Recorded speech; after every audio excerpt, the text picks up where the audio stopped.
আগের দিনে কি হয়েছিল, কৃষিকাজের উপর যে ভৌগোলিক পরিবেশগুলো সেগুলো হয়েছিল। আজকে করবো যেটা হচ্ছে কৃষিকাজের শ্রেণী বিভাগ। ঋতু অনুসারে যেগুলো হয়েছিল, দেখো ঋতু অনুসারে খারিফ শস্য রবি শস্য হয়ে গেছিল। কে বলতে পারবে বলো, খারিফ শস্য কাকে বলে আর রবি শস্য কাকে বলে? মানে কোন শস্যগুলোকে বলো। খারিফ শস্য হইতে বর্ষা ঋতুতে যে চাষ, যে শস্য চাষ করা হয় তাকে খারিফ শস্য বলে। হ্যাঁ হ্যাঁ, আর রবি শস্য? শীতকালে যে চাষ মানে জল সেচ করে যে চাষটা করা হয় তাকে রবি শস্য বলে। হ্যাঁ, এই জন্যই এই দুটো শস্যকে ঋতুর অনুযায়ী চাষ করা হয় বলে ঋতু অনুসারে এগুলোকে ভাগ করা হয়েছে, তাই তো। এবার আছে দেখো কৃষি হুম। জমির পরিমাণ ও জনঘনত্ব অনুসারে। কৃষি জমির পরিমাণ আর জনঘনত্ব মানেটা কি? জনঘনত্ব মানে কি, কে বলতে পারবে কি কেউ? দেখো আমি বলে দিই। জনঘনত্ব মানে হচ্ছে একটা এরিয়ার উপর কত জনসংখ্যা আছে তার যে অনুপাত, সে অনুপাতটাকে বলা হচ্ছে জনঘনত্ব। অর্থাৎ একটা কৃষি জমি যদি দেখা গেল কৃষি জমির অনুপাতে 1 বিঘা কৃষি জমি আছে একটা পরিবারের মধ্যে, 1 বিঘা কৃষি জমি আছে, এমনকি সেই পরিবারের মানুষের সংখ্যা হচ্ছে 10 জন। এই কৃষি জমিটার সাথে যে জনসংখ্যার অনুপাতটা, সেই অনুপাতটা হচ্ছে জনঘনত্ব। সেইটার ভিত্তিতে দুভাগে ভাগ করা হয়েছে। একটা কি, দেখো এখানে লেখা আছে, একটা হচ্ছে কি প্রগাঢ় প্রগাঢ় কৃষি, আর একটা হচ্ছে নিবিড় কৃষি। প্রগাঢ় বা নিবিড় কৃষি, আর একটা হচ্ছে ব্যাপক কৃষি, তাই তো। তাহলে প্রগাঢ় বা নিবিড় হুম, কৃষি কি, এটা কিন্তু আগের দিনে বলে দিয়েছিলাম, কেউ বলতে পারবে পারবো। বলো। প্রকার হচ্ছে কোন স্থানে ব্যাপক, কোন স্থানে অধিক মানে জনসংখ্যা অনেক বেশি, হুম, চাষবাস কম। একদম। জনসংখ্যা বেশি, চাষবাস কম। চাষবাস হ্যাঁ, সে সেই চাষবাসকে সেই শস্য প্রকার যে কিংবা কৃষি নিবিড় বলে। ব্যবস্থাটাকে সেটাকে বলা হচ্ছে প্রগাঢ় কৃষি বা নিবিড় কৃষি। নিবিড় কৃষি। হ্যাঁ, এরও একটা উদাহরণ একটা উদাহরণ। ধান।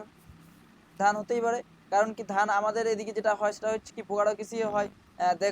দেখো মানে ধানটা এমন একটা শস্য যেটা প্রগাঢ় কৃষিও হয়, আবার সেটা ব্যাপক কৃষিও হয়। কারণ কি সেটা কিছু মানুষের বা মানুষের অনুপাতে, মানুষ জমির অনুপাতে দেখা গেল কারো নিজেদের চাহিদা মেটাতেই সে ধানটা চাষ করা হচ্ছে। আবার কিছু কিছু ক্ষেত্রে দেখা গেল যে যে উদ্বৃত্ত ধানটা বেরোয় নিজেদের চাহিদা মেটানোর পর বেড়ে রয়ে গেল, সেটাকে আবার বিক্রি করাও হয়, তখন সেটাকে ব্যাপক কৃষিও বলা হয়। আচ্ছা, ব্যাপক কৃষি বলো, কে বলতে পারবে? আগের দিনে বলে দিয়েছিলাম।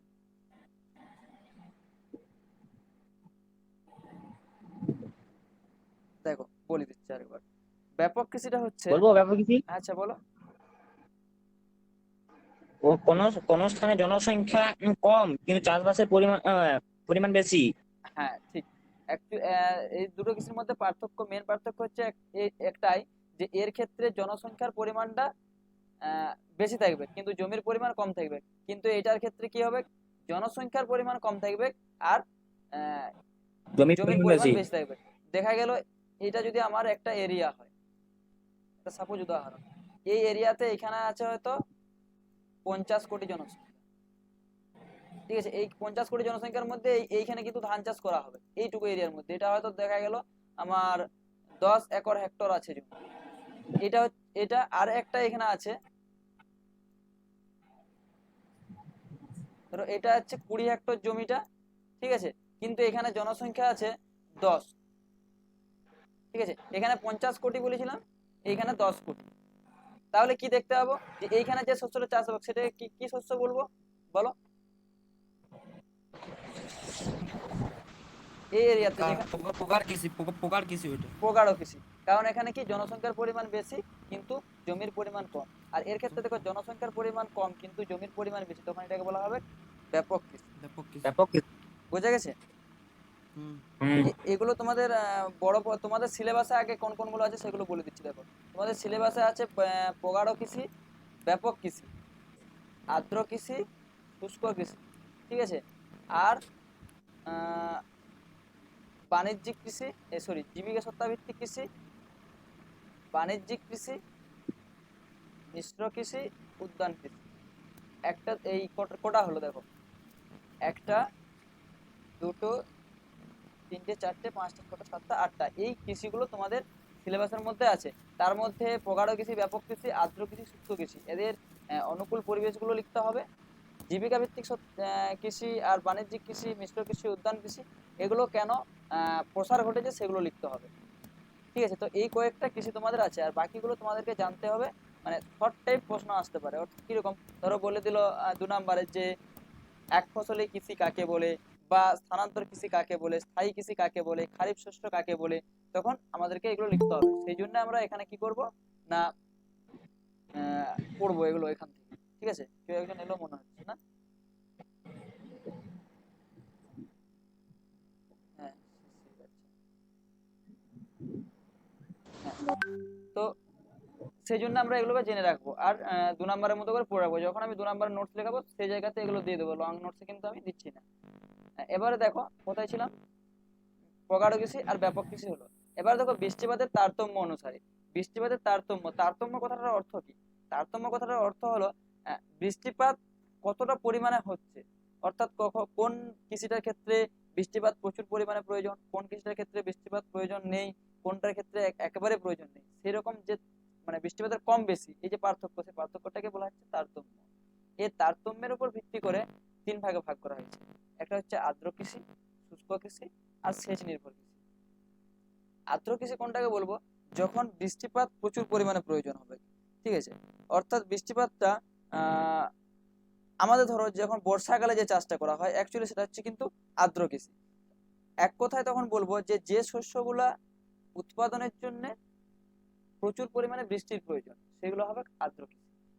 শুষ্ক কৃষি কোনটা, যে কৃষি পদ্ধতিতে বা যে শস্যগুলোতে প্রচুর পরিমাণে বৃষ্টির প্রয়োজন নেই, দেখা গেল 15 দিন ছাড়া বা 20 দিন ছাড়া বা 1 সপ্তাহ ছাড়া কি হলো বৃষ্টিপাত হবে, সেই বৃষ্টিপাত অনুযায়ী যে শস্যগুলো চাষ করা যাবে সেগুলোকে বলবো শুষ্ক কৃষি।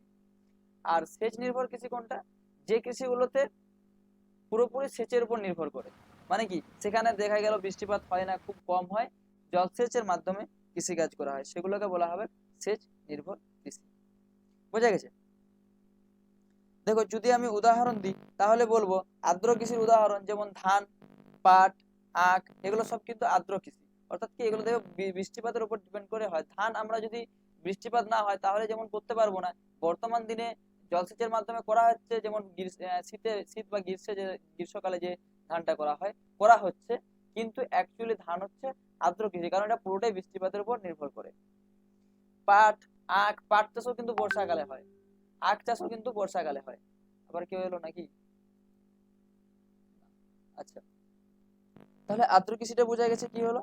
এবারে যদি শুষ্ক কৃষিটা কি বললাম, শুষ্ক কৃষিটা খুব কম পরিমাণে বৃষ্টিপাত হবে, অর্থাৎ 15 দিন ছাড়া হতে পারে বা 20 দিন ছাড়াও হতে পারে। যে এই যে একটা মাঝে কিছুদিন গ্যাপ রেখে যে শস্যগুলো চাষ করা হবে, অর্থাৎ প্রচুর পরিমাণে জল দরকার হয় না, সেই শস্যগুলোকে বলবো শুষ্ক কৃষি। হ্যাঁ, এগুলো যদি উদাহরণ দিতে চাই তাহলে বলবো যেমন গম, ভুট্টা, তুলা, এগুলো। দেখো গম চাষে কি ধানের মতো জল লাগে? জল লাগে না, মাঝে মাঝে কিছুদিন ছাড়া ছাড়া জল লাগে, সেই জন্য এগুলোকে বলা হবে শুষ্ক কৃষি। আর সেচ তা নির্ভর, আলু হবে না আলু? হ্যাঁ আলুও হবে, কারণ আলুটা তো প্রচুর পরিমাণে জলের প্রয়োজন হয় না, কিছুদিন অন্তর অন্তর হুম, জল হয়, মানে জলের প্রয়োজন হয়, তখন এগুলোকে বলবো আমরা হুম, শুষ্ক কৃষি। বোঝা গেছে? হুম, এবারে কি আছে, সেচ নির্ভর কৃষি। সেচ নির্ভর কৃষি মানে কোন বলে, যে কৃষি ব্যবস্থাতে কি করা হবে, পুরোটাই সেচের উপর ডিপেন্ডেন্ট, অর্থাৎ জলসেচের মাধ্যমে করা হবে, সেগুলোকে সব বলা হবে কি সেচ নির্ভর কৃষি। এগুলোর উদাহরণ বললে বলবো আহ কি বলবো, যেমন ধরো ধান, গম, এই দুটো তো অবশ্যই হতে পারে। যখন ধরো ধান আমাদের যেমন গ্রীষ্মকালে যখন ধানটা চাষ করা হচ্ছে, এই সময় যেটা কাটা হচ্ছে, এই ধানটা কি বর্ষা মানে বৃষ্টিপাতের উপর নির্ভর করে না, এটা পুরোটাই সেচ নির্ভর। তো আর্দ্র কৃষি, শুষ্ক কৃষি, যে কৃষিগুলো থাকবে সেই কৃষিগুলো আগে যখন আমি জলসেচের মাধ্যমে অন্য ঋতুতে, যে কোনো ঋতুতে বা জলসেচের মাধ্যমে যখন আমি সেগুলোকে করার চেষ্টা করব বা করব, তখন সেগুলোকে বলা হবে সেচ নির্ভর কৃষি। বোঝা গেছে? তো ধান হতে পারে, গম হতে পারে, কারণ গমও সেচের উপর ডিপেন্ডেন্ট। তাহলে 3টা কৃষি ক্লিয়ার। এবারে দেখো ফলন পদ্ধতির তারতম্য অনুসারে, ফলন পদ্ধতির তারতম্য অনুসারে মানে ফলন পদ্ধতি বলতে কি রকম, ধরো আমি একটা জমি আছে, আমার জমিতে আমি ফসলটাকে বছরের মধ্যে একবার চাষ করি। ফলন পদ্ধতির তারতম্য অনুসারে যেটা বলছিলাম কি এক ফসলি, দ্বিফসলি, বহু ফসলি আর ইন্টার কালচার, অর্থাৎ আমার বছরে সারা বছরের মধ্যে আমি দেখবো কতটা মানে আহ, ফসলটা একবার না দুবার জমিতে চাষ করে উৎপন্ন করা যাবে। যে ফসলগুলো একবারে বছরে, দেখো যদি আমি বলি যে ধান, বর্তমানে সেচ পদ্ধতির মাধ্যমে ধান করা হচ্ছে, তাহলে কিন্তু ধান অ্যাকচুয়ালি এক ফসলি শস্য। কিরকম, ধান বছরে মাত্র একবারই করা যায়। আচ্ছা, ধান বাদ দিয়ে এখন কি হয়, খসলা। খসলা যদি বড় বা তেল জাতীয় যে শস্যগুলো, সেগুলো বছরে একবারই করা যায়, দুবার ধরে করা যায় না। তার জন্য তখন সেই ফসলগুলোকে বলবো এক ফসলি শস্য, অর্থাৎ বছরে যে শস্যটা মাত্র একবারই উৎপাদন করা যাবে। বোঝা গেছে? এবারে আছে কি দ্বিফসলী শস্য, অর্থাৎ যে শস্যটা বছরে দুবার কি করা যাবে, উৎপাদন করা যাবে, তখন সেই ফসলটাকে বলা হবে কি না দ্বিফসলী শস্য। খারিফ শস্য রবি শস্য একত্রে যখন করা যাবে তখন সেটা হবে কি দ্বিফসলী শস্য। এবারে ধরো আছে বহু ফসলি, যখন শস্যগুলো কি করা হবে, একই জমিতে বছরে মানে ওই জমিটাতেই বছরে দুটা দুটা চাষের অধিক, মানে ধরো আমি যে চাষ জমিটাতে কি করলাম, ধান করলাম বা ধান করলাম, তারপরে খসলা করলাম, ঠিক আছে, তারপরে আবার কি করছি, হয়তো দেখা গেল ধান খসলার পরে আবার সেটাতে সর্ষে করলাম, মানে বিভিন্ন ধরনের শস্য একই জমিতে যখন বছরে বিভিন্ন সময় করা হবে তখন সেটা হচ্ছে বহু ফসলি। মানে একটা জমির উপরে বিভিন্ন ধরনের ফসল যখন উৎপাদন করতে পারবো, সেই সমস্ত যে জমিগুলা বা সেই সমস্ত জমির উপর ভিত্তি করে যে ফসলগুলো চাষ করা হবে সেগুলোকে বলা হচ্ছে বহু ফসলি। আবার ধরো ইন্টারকালচার। ইন্টারকালচার মানে তোমরা দেখে থাকবে আলু জমিতে আলু চাষের মাঝে অনেকে দেখে দেবে ডিংলা গাছ পুঁততে দেয়, তাই তো? ডিংলা বলে, ওটা কি বলে, কুমড়ো, তাই তো? কুমড়ো গাছ। তাহলে কুমড়ো, আলুটা তুলে নেওয়ার পর কুমড়ো চাষ হয়, মানে দুটো চাষ একসাথে হচ্ছে, অর্থাৎ কি আলু চাষও হচ্ছে কুমড়ো চাষও হচ্ছে। ওর থেকে ভালো হলো আলুর মাঝে মাঝে কি করা হয়, মূলো দেওয়া হয়, হয় কি না?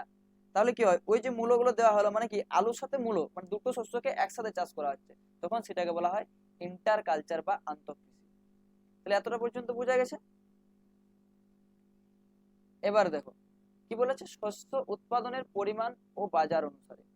শস্য উৎপাদনের পরিমাণ ও বাজার অনুসারে বলতে গেলে কি বলবো, এখানে আমার কি পরিমাণ জমিতে শস্যটা উৎপাদন হচ্ছে এবং উদ্বৃত্ত যে ফসলটা, সেই ফসলটা বাজারে কিভাবে আমি বিক্রি করতে পারছি কিনা, বাজারে তার চাহিদা আছে কিনা, সেই অনুসারে শস্যকে আবার 5 ভাগে ভাগ করা হয়েছে।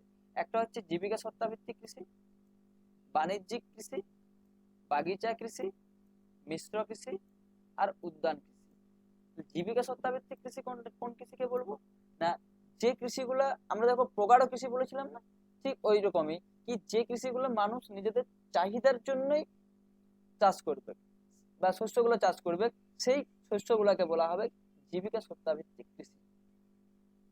বুঝা গেছে? এবারে আসি বাণিজ্যিক কৃষি।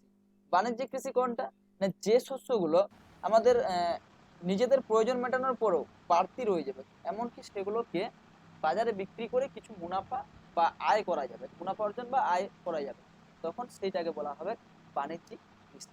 বোঝা গেছে? এবারে ধরো আছে কি বাগিচা কৃষি। বাগিচা কৃষি কোনটা না, বাগিচা কৃষি হচ্ছে যখন একটি মাত্র শস্য বৃহৎ এলাকাতে করা হবে তখন সেটাকে বলা হবে বাগিচা কৃষি। বাগিচা কৃষির মধ্যে পড়ছে চা আর কফি, জলসেচের মাধ্যমে যখন বৃহৎ এলাকাতে করা হবে তখন সেটা হচ্ছে বাগিচা কৃষি। এরপরে আছে দেখো মিশ্র কৃষি। মিশ্র কৃষিটা কি বলবো না, মিশ্র কৃষিটা হচ্ছে যে কৃষিকাজও হবে আবার পশুপালনও হবে, এই দুটোকে যখন একসাথে করা হবে তখন সেটাকে মিশ্র কৃষি বলবো। অর্থাৎ কি, ধরো আমি কৃষিকাজ করলাম, কৃষিকাজ করার পর সেই কৃষি থেকে উৎপাদিত যে সমস্ত বাড়তি মানে যেগুলো ফেলে দেওয়ার, যে কৃষি শস্যগুলো ফেলে দেওয়া হয় সেই শস্যগুলোকে কি হবে, আমি যদি ফেলে না দিয়ে পশুপালন করি, পশু খাদ্য হিসাবে সেগুলো আমার ব্যবহৃত হবে। তাহলে যে খাদ্যগুলো পশু খাদ্য হিসাবে ব্যবহৃত হবে, সেই পশু খাদ্যগুলো আমি পশুকে অর্থাৎ পশুপালন করব। দেখো ধরা গেল আমি কুমড়ো চাষ করেছি, কুমড়ো বাড়িতে প্রচুর পরিমাণে ঘাস হয়, সেই ঘাসটা কি করব, আমি যদি তার পাশাপাশি যে এরিয়াটাতে দেখা গেল আমি ধরো এখানে এই এরিয়াটাতে কুমড়ো চাষ করেছি, তাই তো? এই এরিয়াটাতে কুমড়ো চাষ করেছি, আর এই এরিয়ার পাশাপাশি এই এরিয়াতে আমি গোট ফার্মিং করেছি। তো দেখা গেল আমার এটা পুরো টোটাল এরিয়া হচ্ছে এটা, টোটাল এরিয়া এটা। এর মধ্যে আমি এখানে করেছি কি কুমড়ো চাষ বা বিভিন্ন শস্য, যাই হোক কোনো একটা শস্য চাষ করেছি, কুমড়ো চাষে বললাম। আর এখানে কি হয়েছে, আমি গোট ফার্মিং করেছি, অর্থাৎ কি ছাগলের ফার্ম করেছি। তো এখান থেকে প্রচুর পরিমাণে ঘাস, কুমড়ো গাছের নিচে প্রচুর ঘাস হয়, সেই ঘাসটাকে কেটে আমি ফেলে দিতে হবে আমাকে, সেগুলোকে আমি না ফেলে সেই ঘাস বা এই কুমড়োর যে ডাল পাতা অনেক সময় উদ্বৃত্ত হয়ে যায়, বাড়তি হয়ে যায়, সেগুলোকে আমি কেটে এখানে ছাগলকে খেতে দিতে পারি। তাহলে কি হলো, আমার যে এখান থেকে যে সমস্ত শস্য থেকে যে শস্যের আবর্জনা অর্থাৎ যেগুলো আমার ফেলে দেওয়া হচ্ছে সেগুলোকে ফেলে না দিয়ে আমি সেগুলো পশু খাদ্য হিসাবে আমি ব্যবহার করছি। তখন আমার কি হলো, একসাথে কি হচ্ছে, এই পুরো এরিয়াটাতে আমার একটা খামারের মধ্যে জায়গাতে আমার কৃষিকাজ ও পশুপালন একসাথে করা হচ্ছে। তখন এইটাকে বলা হবে মিক্সড ফার্মিং। বোঝা গেছে? বা মিশ্র কৃষি। এবার হচ্ছে উদ্যান কৃষি। না, উদ্যান কৃষিটা বলবো এই যে যেমন মিশ্র কৃষি বললাম অর্থাৎ কি মিক্সড ফার্মিং বললাম, ঠিক এইরকমই যখন আমার এই পুরো একটা খামার এরিয়া আছে, সেই খামার এরিয়াতে যখন আমি বাণিজ্যিক ভাবে বাণিজ্যিক ভাবে যখন ফুল ফল প্রভৃতি শস্যগুলা একসাথে চাষ করব, তখন সেটাকে বলবো এক এক কথায় উদ্যান কৃষি। বোঝা গেছে?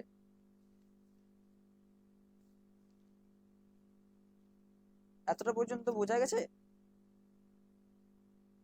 হ্যাঁ বোঝা উদ্যান কৃষিটা বলো না একবার।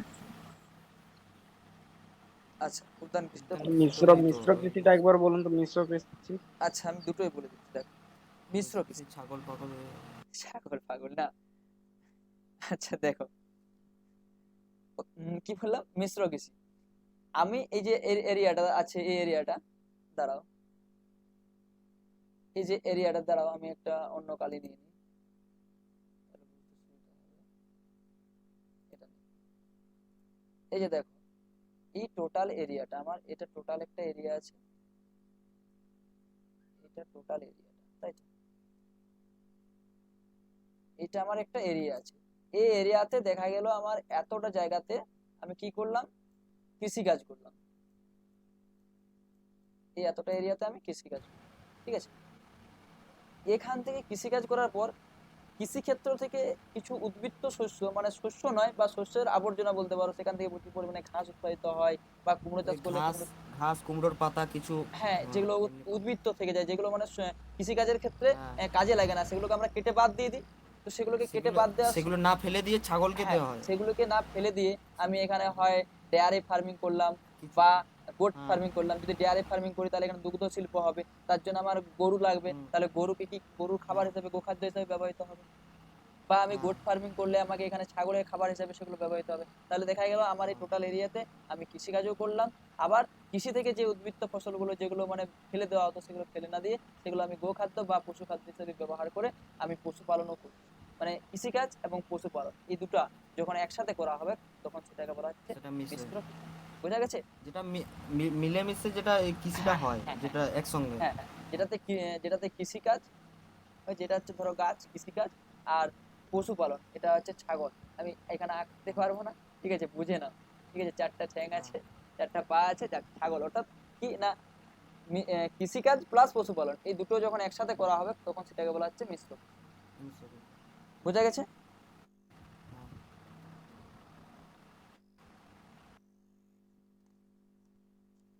সবাই বুঝতে পেরেছো এটা? উদ্যান কৃষিটা বলো, উদ্যান কৃষিটা। হ্যাঁ, এবার আমি উদ্যান কৃষিটা বলে দিই। দেখো, উদ্যান কৃষিটা বলতে উদ্যান মানে কি, অ্যাকচুয়ালি বাগান, তাই তো? উদ্যান মানে আমরা বুঝি যেটা উদ্যান মানে বাগান, তাই তো? ধরো আমার এটা এখানে যদি আমার বাড়ি থাকে, সাপোজ উদাহরণ দিচ্ছি, তাহলে এর উঠোনটাকে উদ্যান বলা হয়।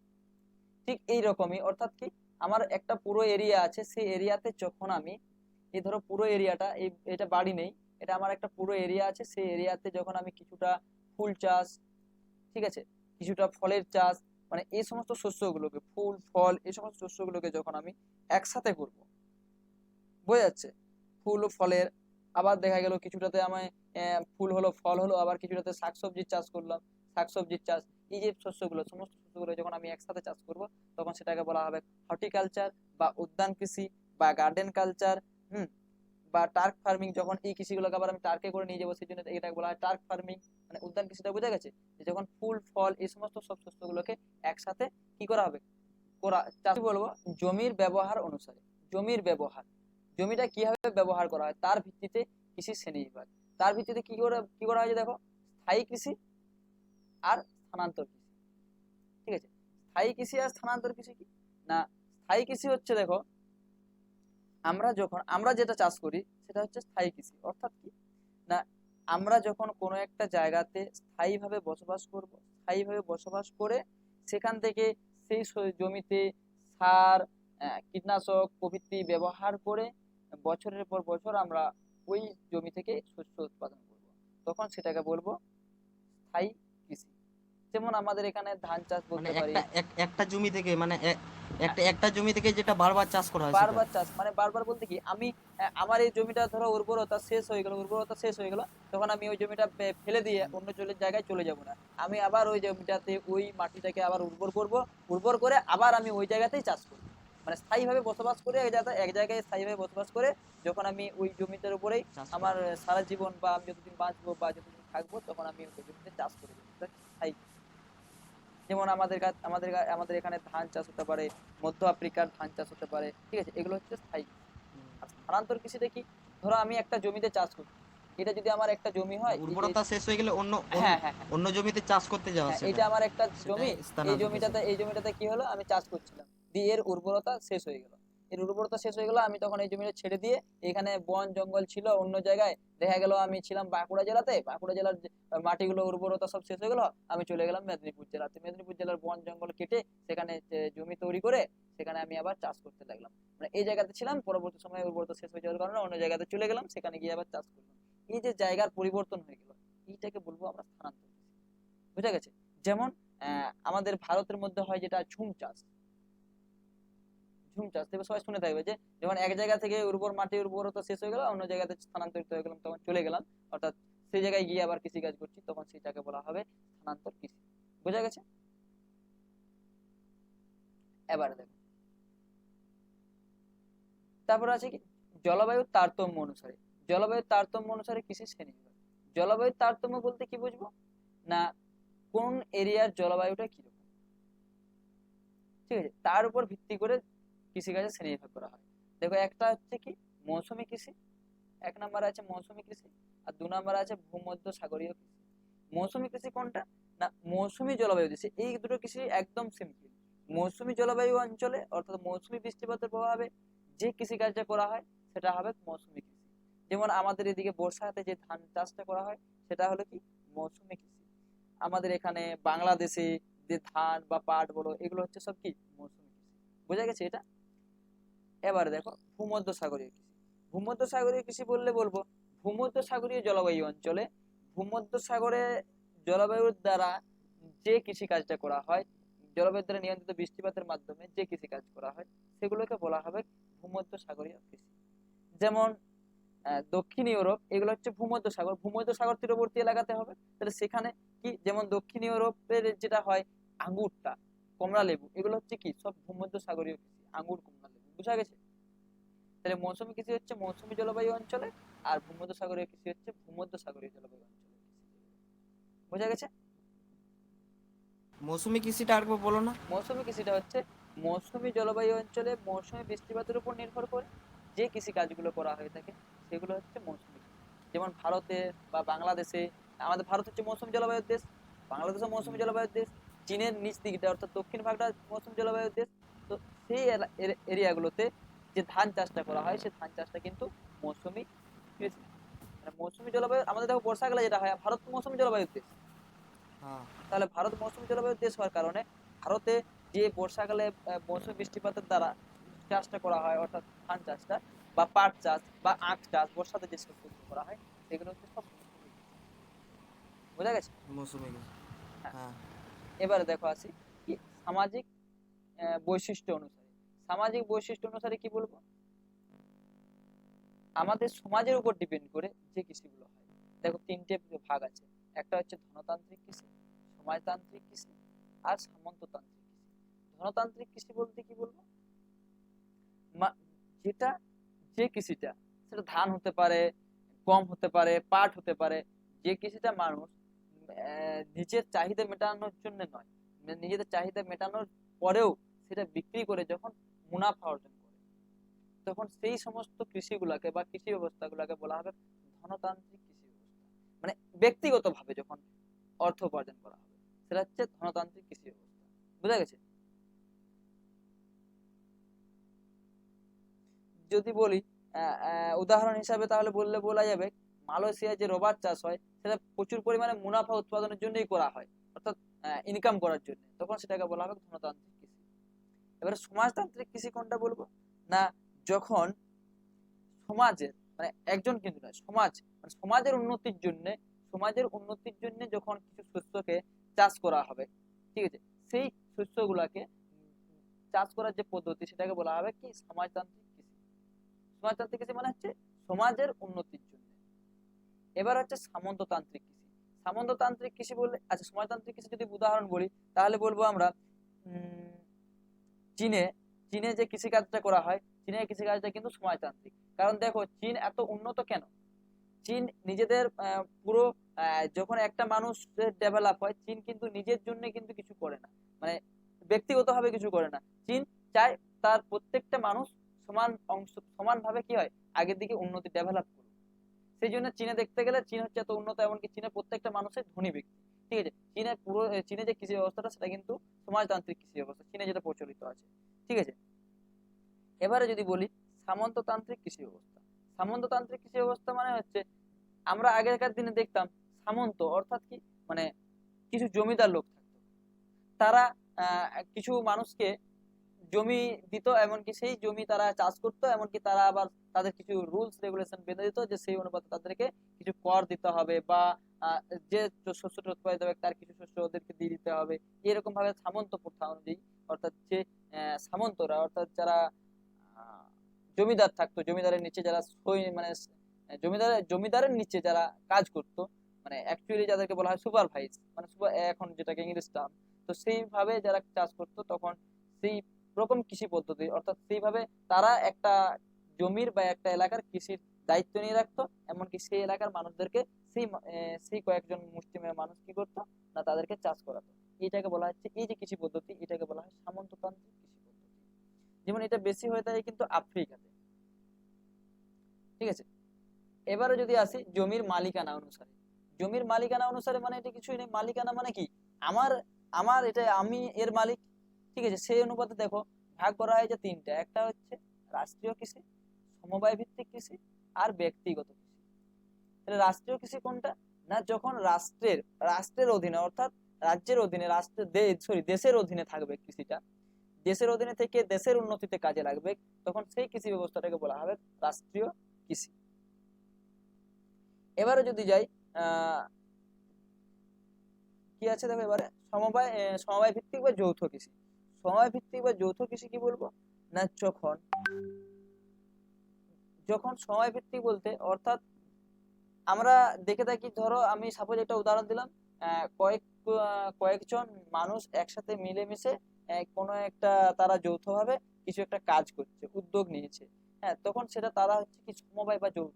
সেই রকম সমবায় ভিত্তিক কৃষি বলতে এটা কিন্তু রাষ্ট্রের অধীনে নয়, হয়তো একটা জেলার অধীনে, হ্যাঁ, বা কোনো গ্রাম বা অঞ্চল হতে পারে তার অধীনে, যখন সমবায় অর্থাৎ একটা গোষ্ঠী, কতগুলো গোষ্ঠী হবে বিভক্ত হবে, সেই গোষ্ঠীগুলো কি করবে তাদের ডেভেলপের উন্নতির জন্য যখন কৃষি কাজ করে থাকবে, তখন সেটাকে বলা হবে কি সমবায় ভিত্তিক বা যৌথ কৃষি, ঠিক আছে। এবারে যদি বলি কি আছে ব্যক্তিগত কৃষি। ব্যক্তিগত কৃষিটা কিছুই না, ব্যক্তিগত কৃষিটা হচ্ছে যখন আমি নিজের ব্যক্তিগত ভাবে নিজের অধীনে নিজের চাহিদা মেটানোর জন্য আমি চাষ করবো, তখন সেগুলো হচ্ছে ব্যক্তিগত কৃষি। এবার দেখো আছে উৎপাদিত ফসলের বাজারজাতকরণ অনুসারে, অর্থাৎ কি যে ফসলটা আমি উৎপাদন করলাম সেই ফসলটাকে বাজারজাতকরণ অনুসারে, আচ্ছা এখন ওয়েট করো তো, এটা ভুল লিখেছি কিনা দেখিনি, দাঁড়াও কিরকম লাগছে না, ঠিক আছে। উৎপাদিত ফসলের বাজারজাতকরণ, ঠিক আছে ঠিক আছে। তো উৎপাদিত ফসলের বাজারজাতকরণ অনুসারে দুভাবে করা হয়, একটা হচ্ছে কি না প্রথাগত চাষ আর একটা চুক্তিগত চাষ। প্রথাগত চাষ বলতে আমরা কি বলবো না, ধরো এখন কিছু কিছু আমাদের যদি আমরা লোকাল এরিয়াতে বলি যে একটা সময় আছে বা একটা দিন কেউ, দেখো কি বললাম এবারে যে প্রথাগত চাষ মানে ধরো একটা নির্দিষ্ট দিনের উপর, প্রথাগত মানে নিয়ম মেনে, তাই তো। ধরো আমাদের এরিয়াতে কি করা হয়, ধান চাষ করার আগে তোমরা দেখে থাকবে কি যে ওই দিনটাকে কি বলে, একটা উপলক্ষ আছে, কি রোহিণী দিন না কিছু একটা বলে, আমার মনে পড়ছে না, যে ওই দিনে গিয়ে নাকি জমিতে মাটি খুঁড়ে তার মধ্যে কিছু ধান বীজ ফেলে আসতে হয়, এমনকি সেই মাটিটা বাড়িতে নিয়ে এসে চারিদিকে দিতে হয়।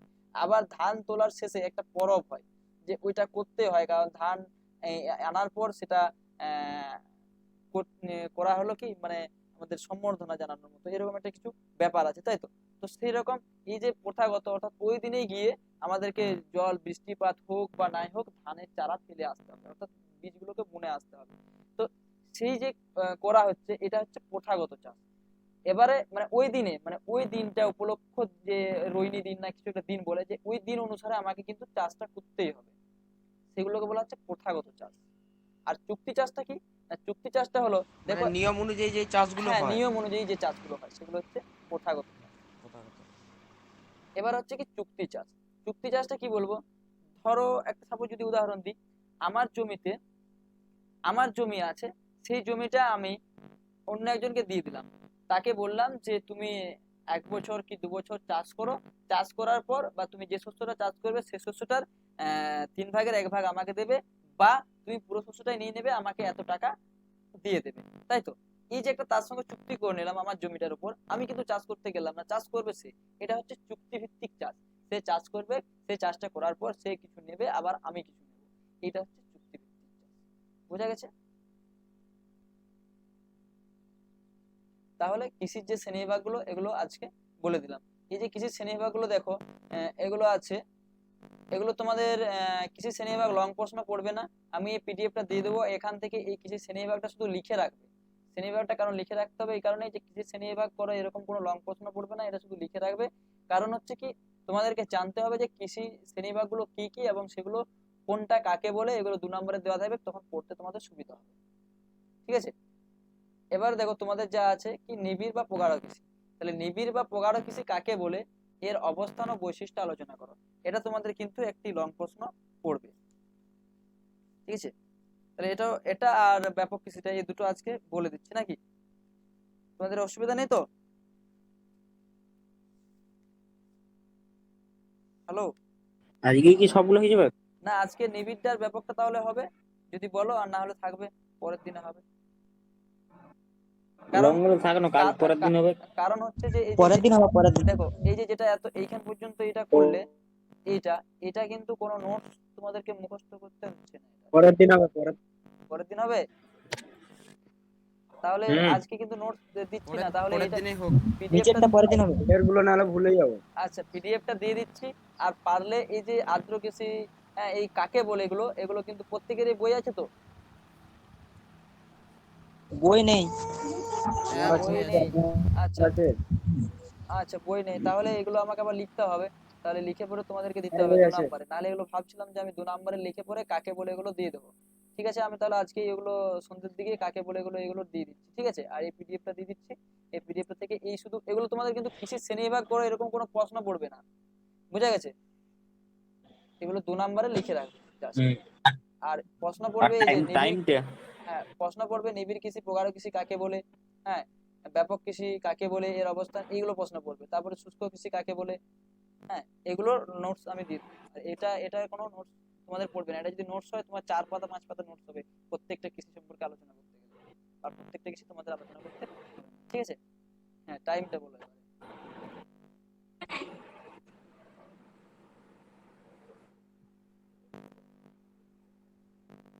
বলো টাইমটা বলো, কখন তোমাদের সুবিধা হবে।